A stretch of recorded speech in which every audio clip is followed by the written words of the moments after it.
ڈنگا میں حکومت کی جانب سے تجاوزات کے نام پر ناجائز آپریشن کے خلاف تھانہ روڈ اور کولیا روڈ کے تاجروں نے یوم سیاہ منایا۔ تاجروں نے بازو پر سیاہ پرچیاں باندھ کر اپنا بھرپور احتجاج ریکارڈ کرایا۔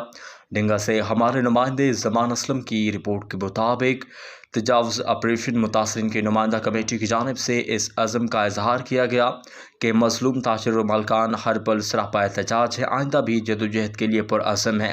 ڈنگا میں غیر منصفانہ آپریشن برائے تجاوزات کے خلاف تمام دکانداران نے سارا دن بازو پر سیاہ پٹیاں باندھ کر احتجاج کیا اور سرکاری نمائندوں جو آپریشن کو سپورٹ کرنے کے لیے آنے پر بھرپور احتجاج ریکارڈ کرانے کے عزم کا اعادہ کیا۔